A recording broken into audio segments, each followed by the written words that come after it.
the story of a Buffalo soldier. He rode where freedom was promised, though it had not yet reached his own doorstep. With courage as his compass, he guarded a nation still learning to honor his sacrifice. His footprints became history, and his legacy still calls us to stand with purpose. LaWanna Bradford, daughter of Sergeant Major Harlan L. Bradford, Sr.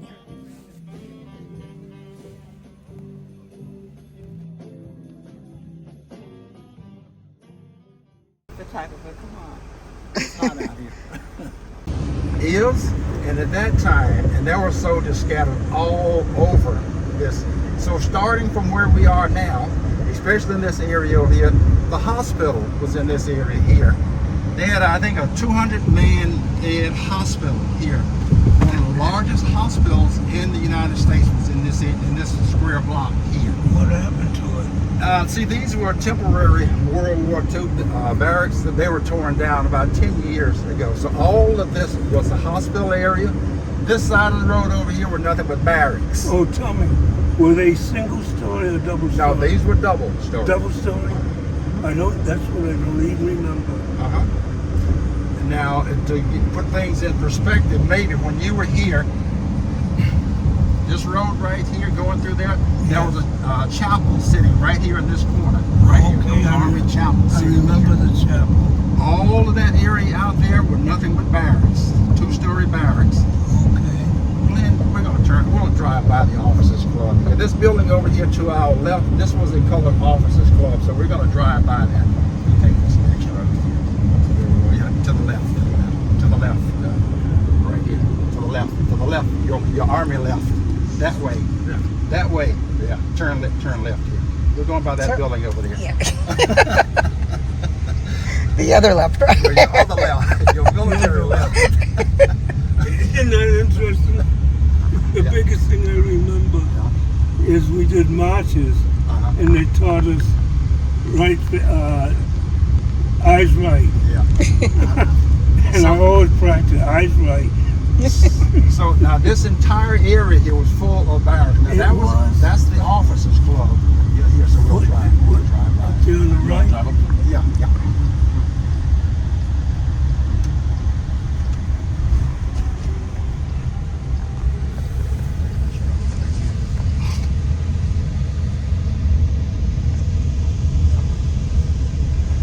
Now, of course, this was, like I said, this was the Officers Club, so you would not have been entertained in here. The Enlisted Men's Club was at another location. I didn't even remember we had it. There were at least two enlisted men's core training areas here. Just right. Yeah, Williams Field, see? Pardon me? I said it was Williams Field. I actually played ball on this field. Oh, yeah. What did the USO guy people come? Where did they go? I mean, come to. They used to entertain us. Well, okay, like I said, they entertain here in the Officers Club as well as in the NCL or the Enlisted Men's Quarters. We're going to take a left, right this street. Did you know you had the best Army band in all of Italy and all of Europe? The Bouncing Buffaloes? Yes, sir. They were called the Bouncing Buffaloes? Yes. And they came from all the big bands like Duke Ellington, Count Basie. Oh, really? Jay McShane played with them. One of the Mills brothers sang with them. Wow. And that's the main road up here, so turn left. You know who brought jazz to Europe, don't you, Mr. Pollard? The black soldiers? Yes, sir. The All the Hellfighters under James Reese. Oh, yeah. Yeah, they brought jazz to Europe. Well, I tell you, the Bouncing Buffaloes was the best band in the whole of Italy, whole of Europe. Marching band. Now I can see them because I know where they are. There are some white signs on this mountain, on this hill over here. Yeah. All down here were the follow these cars here. These were the rifle ranges. This is where you guys practice your marksmanship down here. Is that right? Yeah. Down here.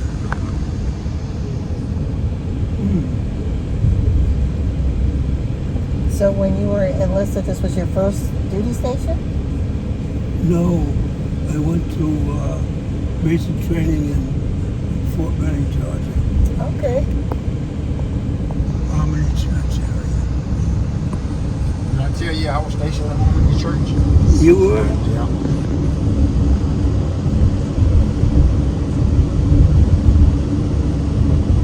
That's where we were halfway integrated. Oh, yeah. So you saw where the black officers club was, or the colored officers club. Yeah. So up here is we're going to pass by where the white officers club was. And it's been torn down. They tore it? They Yeah, tore like down the- everything. All of the World War II buildings were supposed to have been torn down. There's still a few. I think there's about 15 World War II buildings still on Fort Huachuca. But where these pavilions are on the left, that's where the white officers club was They tore located. it down. Yes, sir. That's where I had my wedding reception. Oh, in there. When it was there. Now it's just a See memory. that down a lot of too. What is this building you got? These are like Army Hotel, the Army Hotel. The next left, the next Right here. These quarters here, these are officers' quarters. Normally, like lieutenants, captains, and warrant officers live in these quarters here. These are hotels, Army hotels. This here. is really nice. You got great quarters over here in the offices.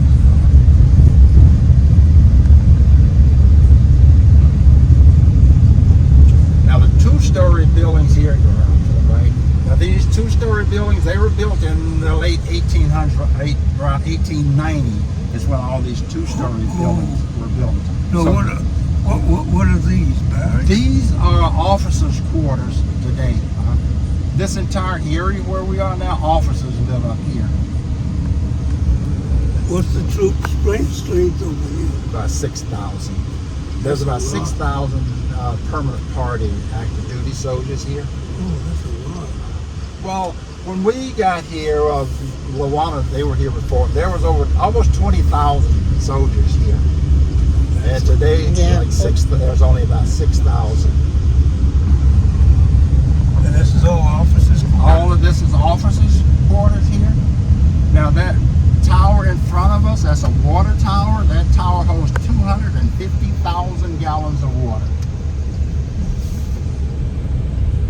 And on the left here, you got All of these are officers. Now see, these are duplex quarters, so all of these are officers live here. Generally, your senior officers like majors, colonels, and generals live here. And these quarters back, we're gonna let's take pull up in front of the museum here, so he doesn't have that far. Go along, go up in front of him, going up straight up.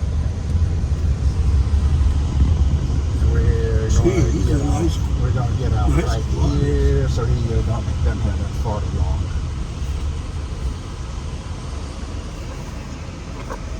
Stop here. Now the division, I'm not sure. Probably because see, we had a brigade. We have a signal brigade here, so all of the brigade companies they fit on this parade field. But of course, now a division is a lot larger than a brigade. So whether an entire division would have fit here, I don't know. But the brigade would have fit here. Oh, look who's here. This picture was taken in the 1940s. When they used to put us on marches on the parade ground, was this it? Not this one. On the other side of this building is another field just like this one, but this was the main parade field here. Yeah. Like this field, and so these were taken. This photograph was taken in the 1940s. These were pictures of the WAC, the female, when they trained, here at the same time. You were here. What you're looking at here, we are right here. Gotcha. Okay, so what you're looking at is back here. When Fort Huachuca was originally established, that's a fort. It was a camp is back in those hills over there, not here. So in 1877, none of this was here. So only yeah, we'll drive through there. But like I said, you're gonna see coyotes. All these animals that you see here live on Fort Huachuca. Where's that little javelina? The javelina, these guys. Now, if you come up here, this is you too, LaWanna. Okay. Come up here around 4 o'clock in the afternoon, you will see hundreds of wild turkey up here. Deer and wild turkey, this place is around 4 o'clock or 5 o'clock in the afternoon. They're going to their roosting, places, here. Can I get a picture of everybody? Oh, In absolutely. front of this? So it's time for them to come out. You won't find too many of them down here in this area here, but if we go west of here, what we call the West Range, there's a lot of rattlesnakes.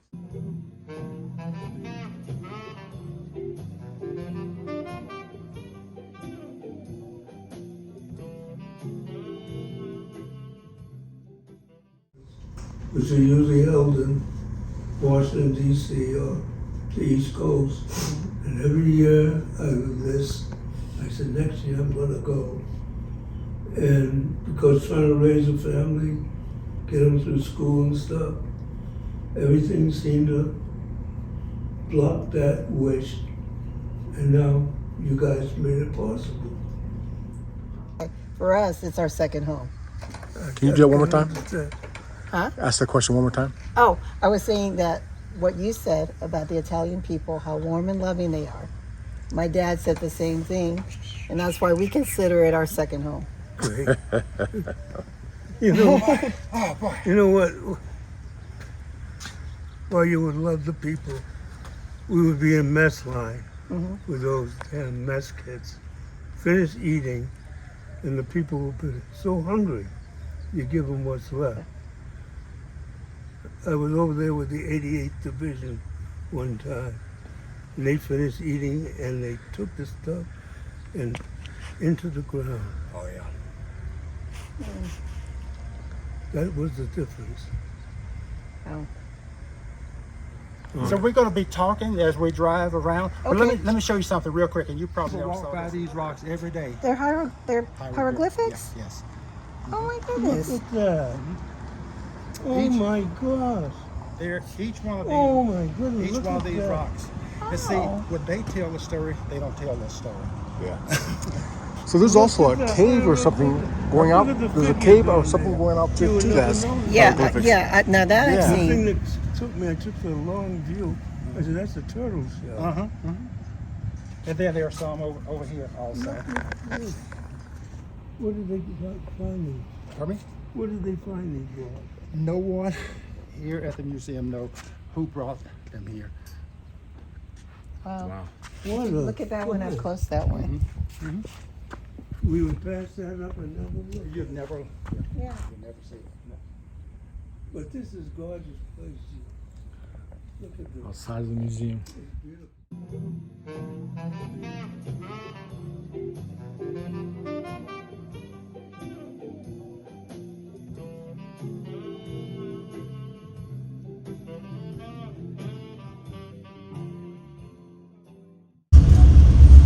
We're going to go around. Did you know that stone building? We were put on a roadblock outside of Cerveza in a stone building like that. And almost without change, Germans would come down out of the mountains and saying they were Polish and wanted to give up. Oh. And we would take them prisoner. We're not going to go through the barricade. Just go on a little further here. Now, This is an orchard, isn't it? well, it used to be when we had a lot of soldiers here. Well, let me tell you a little story here. The road here, which is fenced off now, this is called Huachuca Canyon. In 1944-ish, Yeah. 44, we're going to go this way. There were two soldiers, didn't have anything to do on a Saturday afternoon, so they decided to take a hike up this canyon here. One of the soldiers said he fell into a cavern somewhere up the road here. When he was able to get himself together, there was the cavern was full, stacked with like maybe 6 or 7 foot high with gold bullion. So now during the 40s, of course, it was against the law to own gold or anything. So the guy's name is Sergeant Jones. He and his buddy went back down to one of the camps down here, or the barracks. They got a rope and a ladder. They came back up here and lowered Jones back down into the cavern. And like I said, there was about a 6 or 7 foot high stack of gold bullion. My God. Jones allegedly cut a sliver of one of those gold bullions off. And like I said, since it was against the law to own gold, he took that gold bullion to, I think, Douglas. Okay, we're talking about Douglas. And he sold that sliver of gold to an assayer. And before they shipped out to Europe, Jones threw one hell of a beer party for the men and his company. So the war is over. Jones survives the war. He comes back. Jones is from Dallas, Texas. He convinced the Army, he told the Army about his story, and he convinced the Army to let him come back on the installation and see if they could find that gold. Well, the fort has authorized 7 excavations up this mountain here, and they've never been able to find the gold. No. No. If they did, they didn't tell anybody. But they have allowed 7 excavations up this path here to see if they could find that cavern of gold. And they say they haven't found it. I've seen apparitions in this building. The story goes, like I said, this was a hospital. A soldier's wife gave birth to a young baby, of course, and the baby died. And this mother became so distraught about losing her child that it said that she still haunts, this building here. Interesting story.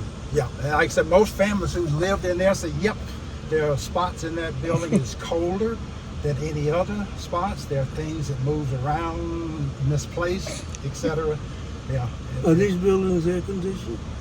They are now. Okay, we can go ahead.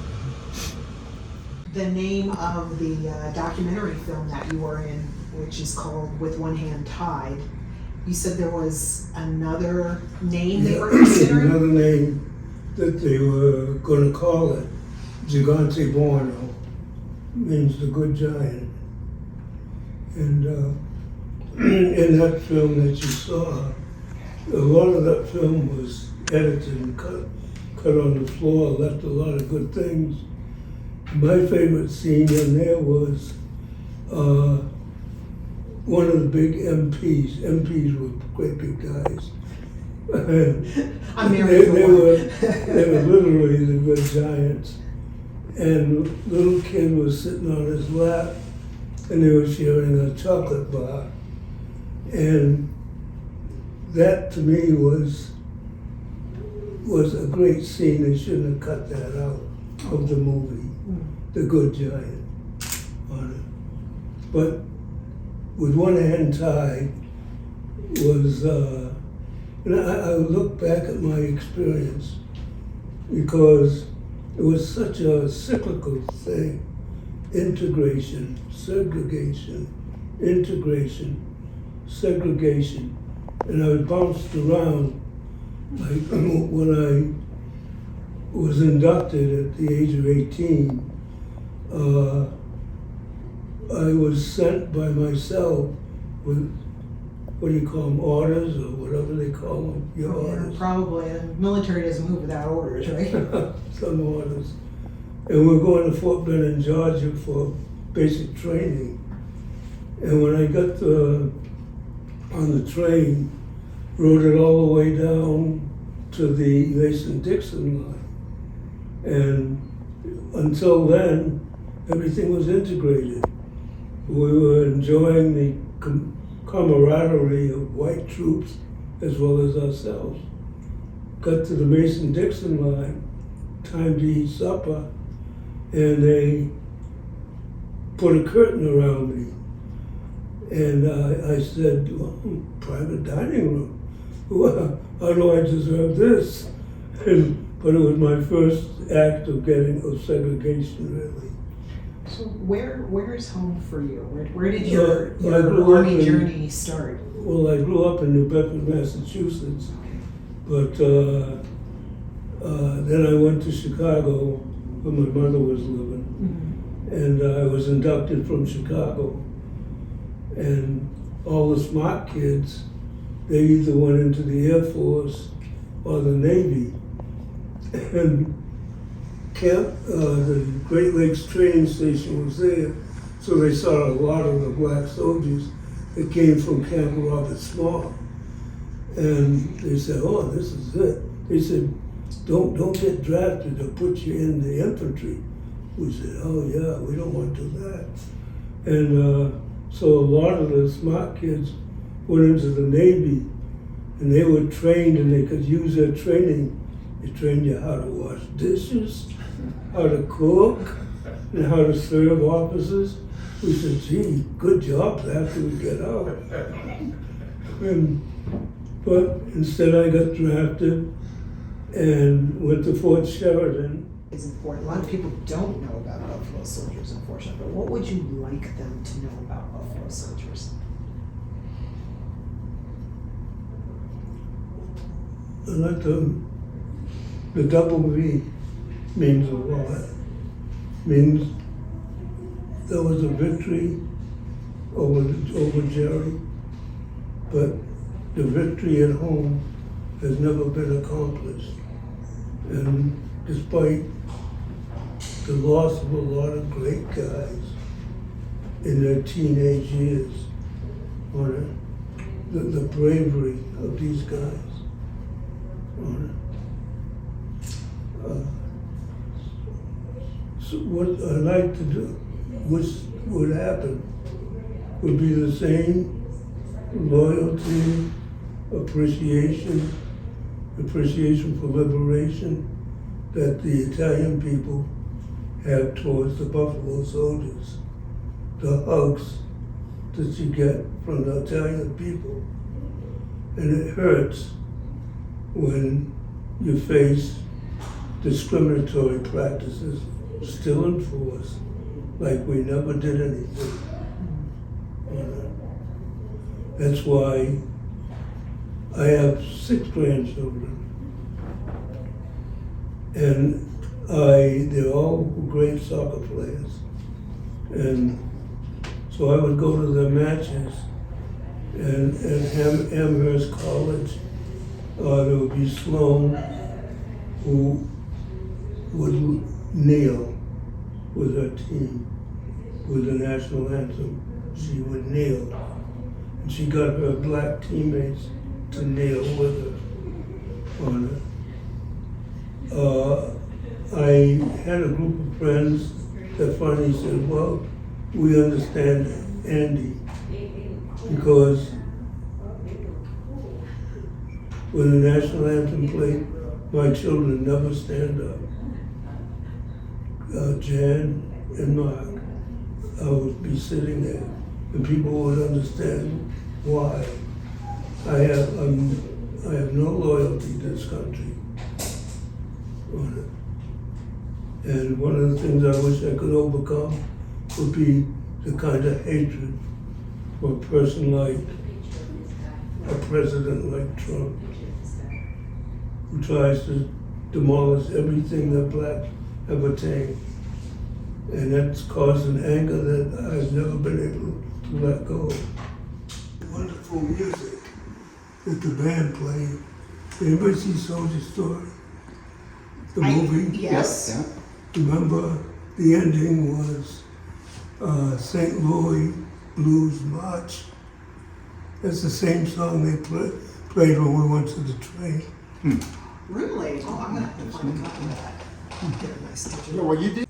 The convoy. We got to Africa, Morocco, and we lined up the side of the ship to watch the officers go ashore. Oh, why was that?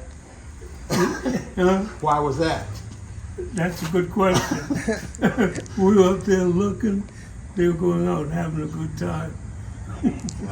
And you had to stay on the ship. Yeah. And you said it was Liberty?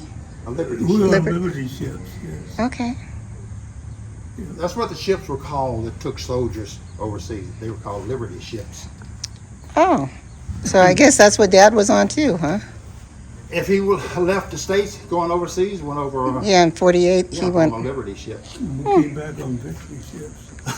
They were- Oh, okay. You were going to liberate. Okay, now I'm a little slow, but I got it. It was like, Everybody had a designated spot on the railing, because they're throwing up, seasick. That's my spot.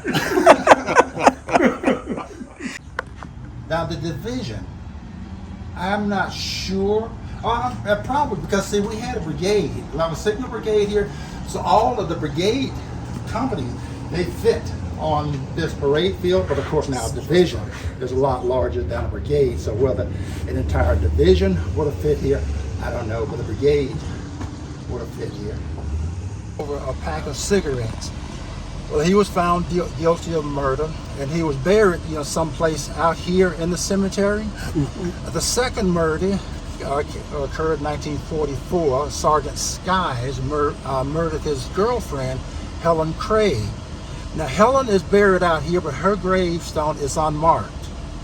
So Skies and Shields, they were initially buried here, but in the 50s, the post commander said, you got two murderers in this cemetery. Dig them up and put them over here, because there was no burials over here. So for many, many years, there were only two graves over there. There was those two murdered soldiers. Well, today the cemetery is full, so there are headstones all the way filling this entire grave. But those two soldiers, Skies and Shields, that's where they are buried. And Helen Craig, the female that was murdered, her grave is out here someplace, but it's not marked. So I can't show you. Yeah, it's unmarked. Right hand corner back here, those last headstones back there, that's John Shields and Skies. They are buried back there. Okay. Those are the two soldiers who were hanged here for murder.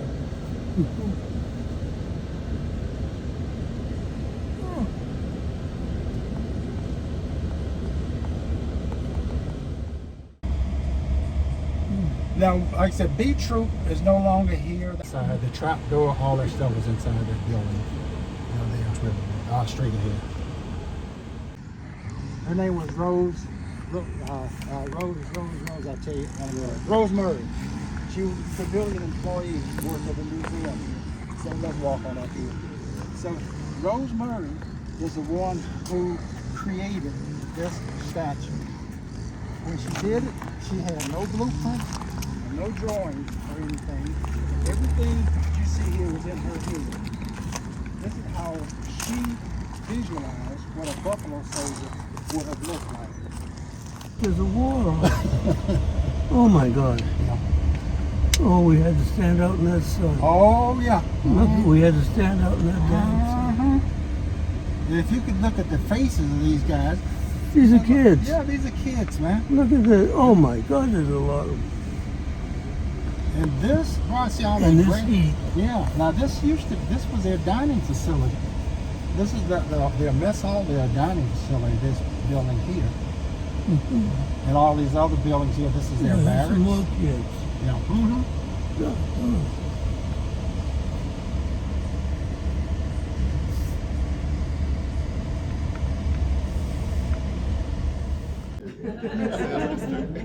It says, Mr. Anderson, a soldier of the 92nd Infantry Division, one of our,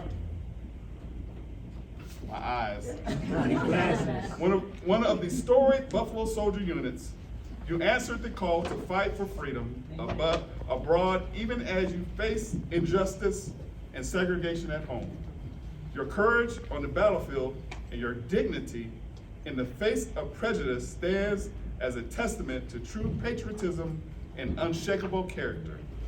Mayor Cleo McCobb and the Sierra Vista City Council of the great city of Sierra Vista honor your sacrifice, your service, and your legacy. We are humbled to welcome you during Buffalo Soldier Days, and we present you this key to our city as a token of our deepest respect and enduring appreciation. key to the city, as well as one of my challenged Buffalo Soldier coins.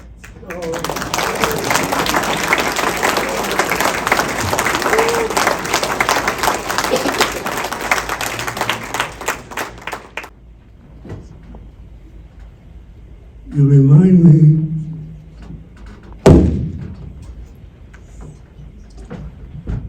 of my visits back to Italy. The Italians are the greatest huggers of all time, and you rank up there with them. In the 2 days that I've been here, you made me feel like family. You've taken me in your arms and given me the same hugs I receive when I go back to Italy. Thank you for that, LaWanna.